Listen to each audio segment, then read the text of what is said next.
2 kişiyiz. Burada 300 gram dondurulmuş karides var. 300 gram dondurulmuş karidesten 2 kişilik bir ara sıcak meze yapacağız. Mantardan, buradaki mantardan 10 tane mantardan ikinci bir ara sıcak meze yapacağız. 4 tane mantardan ama böyle büyük mantardan üçüncü bir ara sıcak meze yapacağız.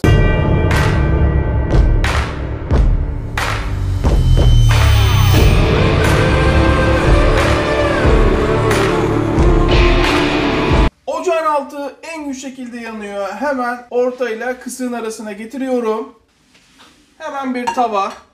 Tam ölçülü yapalım.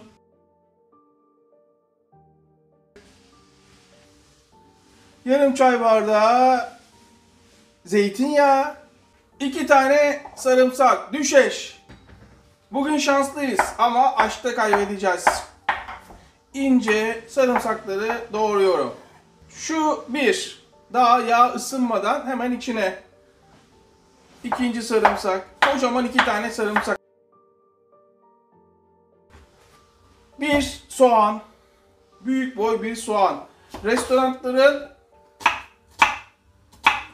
püf noktasını vereceğim. Evdekilerin evde yapılan değil de restoran yapımını göstereceğim size. Ufak bir püf noktası var söylemedikleri.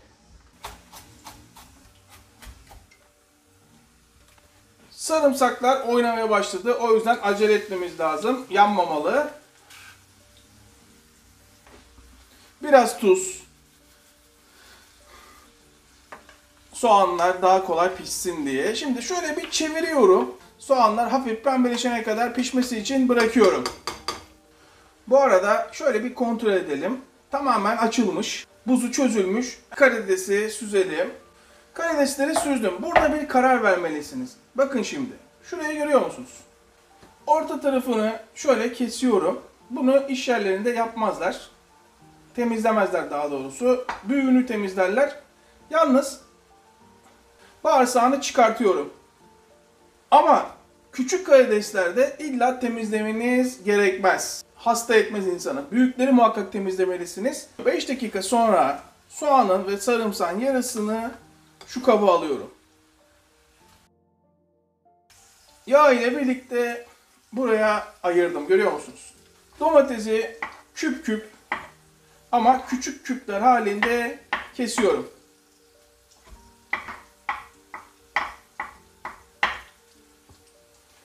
Ve domatesler de hemen oyuna.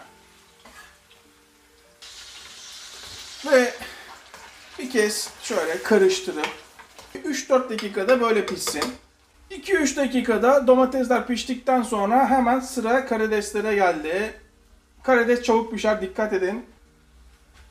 Şimdi şöyle bir karıştırıyorum. Karıştırdıktan sonra sıra restoranların püf noktasına geldi. 1 yemek kaşığı un, 1 çay kaşığı kırmızı pul biber, 1 çay kaşığı tuz, yarım çay kaşığı karabiber. Şimdi burada ilk başta baharatları karıştırıyoruz. Daha sonra bakın burada dikkatli bir şekilde bunun oranını veremeyeceğim. Göz kararı yapmanız gerekiyor. Ta ki un sulanıp şu pütür pütür olmayana kadar sulandırıyorum. Daha sonra hemen karışım içine karidesi yediriyorum. Kesinlikle topaklanma olmamalı. Orta ateşte 3-4 dakika pişmeye bırakıyorum. Bu arada kaşar peyniri, bolca kaşar peynirine ihtiyacım var.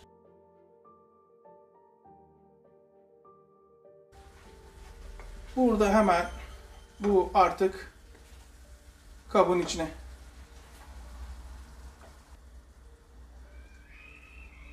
Evet, malzememin fazla gördüğünü görüyorum ve hemen şöyle küçük bir güveç daha yapalım.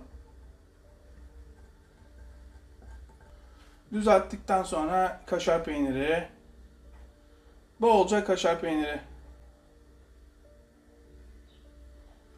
Ne kadar çok kaşar peyniri o kadar lezzetli. Dikkat edin. Eski restoran usulü yapıyoruz. Şuraya hemen bırakıyorum daha önce yaptığımız karides tariflerini. İsteyen onları da yapabilir. Ama bunu da bir denemenizi tavsiye ederim. Bunlar artık fırına. 180 derece 20 dakika üstü kızarana kadar.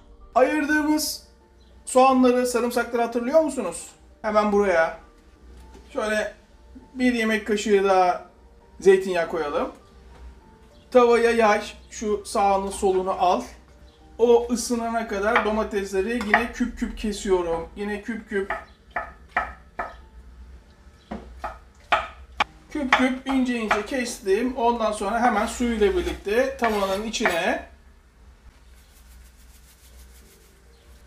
çay kaşığının ucuyla karabiber, bir çay kaşığı kırmızı toz biber karıştır. 3-4 dakika domatesler eriyene kadar pişmeye bırak.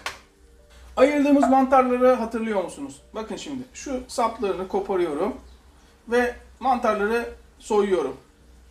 Dikkat edin. Sadece soyuyorum. Yıkamaya gerek yok.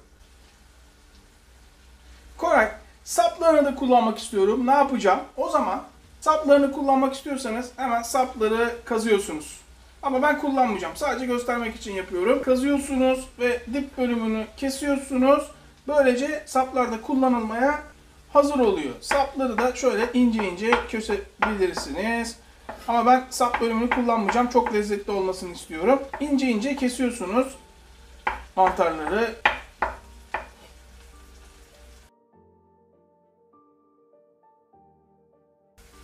Bakın kuruduğunu fark ediyorum ve hemen burada buna hemen şöyle 1, 2, 3 yemek kaşığı, 4 yemek kaşığı hatta su ekliyorum. Yarım yemek kaşığı un. Koray biz daha önce böyle görmemiştik.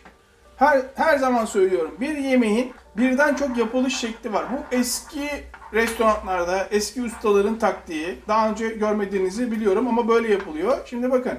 Suyu böylece helmelendi, görüyor musunuz? Kaynamasını bekliyorum. Kaynadığı anda, kaynamaya başladığı anda hemen bir kap yeniden. Ne kadar çok kaşar o kadar lezzetli.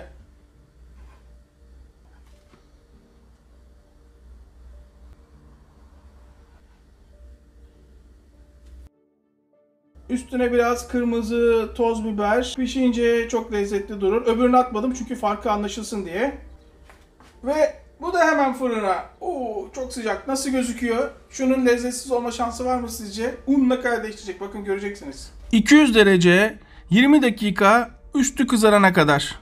Sıra geldi son ara sıcağı. Şimdi bakın dikkatli bir şekilde ortasını koparıyorum ve bunu dikkatli bir şekilde soyuyorum. Esasında mantar daha da büyük olabilirdi ama elimizde bu var şu anda. Önemli değil. Yine bir fırına girebilecek kap. Şöyle çok az bir zeytinyağı koyuyorum. Zeytinyağıyla tabanı yağlıyorum. Daha sonra mantarları içine diziyorum. Aynen böyle. Biraz tuz. Biraz toz biber. Yanmaz mı? Yanmaz. Korkmayın. Biraz karabiber.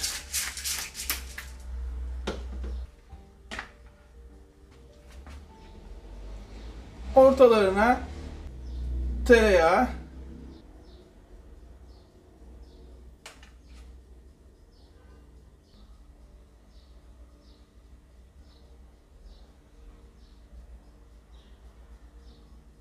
Kırmızı toz biber. Böyle şeyler de unutmayın. Çok güzel gözüküyor. Ve bu da hemen fırına. Bu kadar mı? Bu kadar. Bu kadar basit. Olay bu. Atın fırına. 200 derece 20 dakika. İnanılmaz sıcak. Şu acayip bir şey oldu. Şu acayip bir şey oldu. Bitti mi? Bitmedi. Devam ediyoruz. Mantarlar. Ve küçük olan bu videoyu sakın ama sakın aç karnına izlemeyin. Bitersiniz. Nasıl gözüküyor?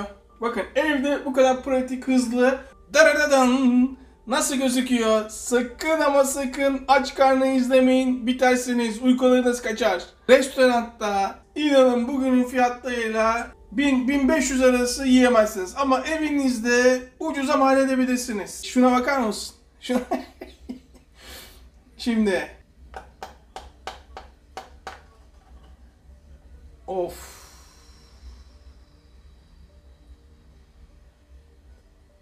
Açın ağzınızı, çok sıcak, yanmayın. Mantarlı olan açın ağzınızı. Sadece şu kadar söylüyorum. Koray, biz de evde yapıyoruz ama biz daha önce böyle bir şey yemedik diyeceksiniz.